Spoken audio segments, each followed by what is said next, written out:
welcome everyone to Democracy 3.0. So we are growing an organization that innovates collaborative, crowdsourced, deliberative democracy. And the goal is to grow this organization until we're big enough that we have power as a block of voters. So that's what we're doing in a nutshell. We're just getting started here. I'll go ahead and hand that over to Brian.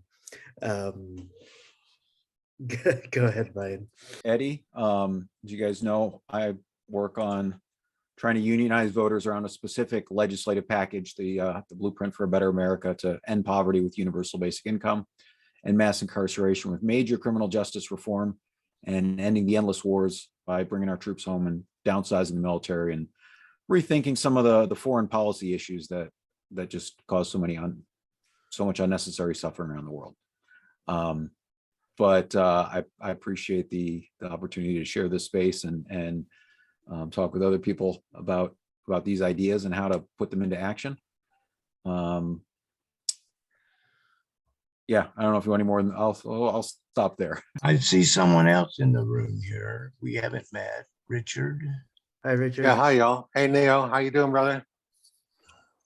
Neo and I work on a national level at the United People's Assembly under the same sociocratic format that you described for New York. So we are basically offshoots of the Crash and Burn People's Party, which extended from the Movement for a People's Party, which actually came out to be the party of Branagh, and basically modeled themselves after the Democratic Party and the Democratic National Committee.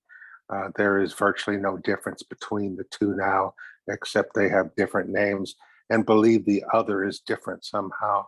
So we're using the sociocratic format that Neo described to build from the grassroots up another political party that hopefully will be of the people, by the people, for the people. Maybe for the first time in forever, because the original wasn't for everyone. This will be for everyone. So hi. Welcome. Glad you made it. Okay, thank you very much. I'm TC. I'm here from Deliberative Democracy, and well, that's what I'm focused on. And it sounds to me like you guys are doing it, and in real time. So I'm very happy to be here and listen to what you have to say, and I will study it. So thank you all for showing up, and I'm just who I am, and here I am. Thank you very much. All right, over to Paul. Well, I'm here because I had a conversation with Thomas. He came into the Joslin Foundation Zoom, and I can't remember who all was there, but I know Carl was there. I think someone else popped in later, but Thomas, he's a good seller. He's a good seller. So you got to keep him on board. Yeah, no, I came here tonight because I want to see what this is all about.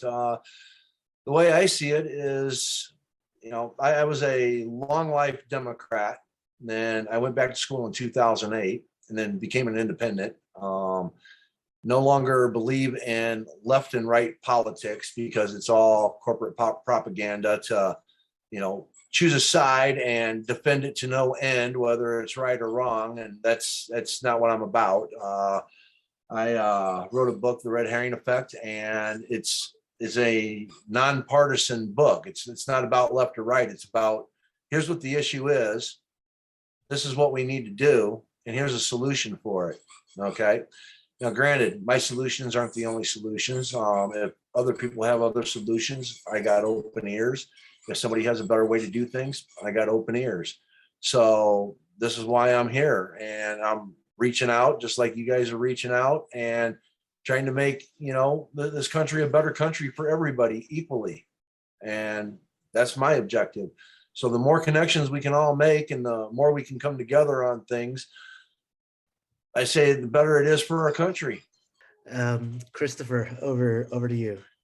Hi, everybody. I'm Christopher Hatton, currently in New Mexico, and I'm here for a lot of reasons, but I think consensus is a good one, because within the paradigm from which we live, using the system as it exists, consensus is a very good mechanism to be able to become an influential bloc in the voting schemes, which is a good thing, because when we have voting being tied purely to loyalty of partisanship rather than expression of our own values and actually seeing how close those values come to actions on the House and Senate floors, is a completely different thing, and we don't really measure it like that. But I'm also here as an advocate for major reform within the current centralized systems from which we use.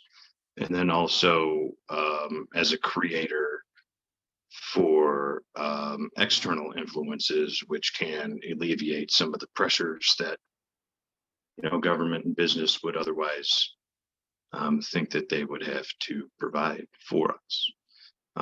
So that's kind of where I'm at, and I mean that's solely with open source decentralized emergence that's been happening for a while with processes and even Linux with software, but now it's starting to propagate into math and algorithms and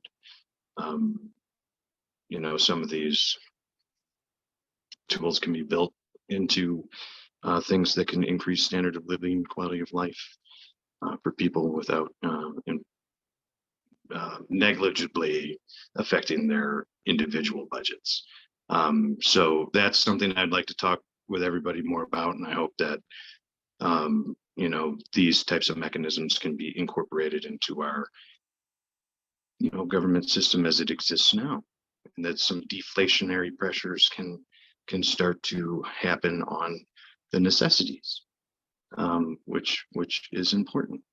Okay, thank you. I'm just amazed, and I'm just so happy that we have so many people here today.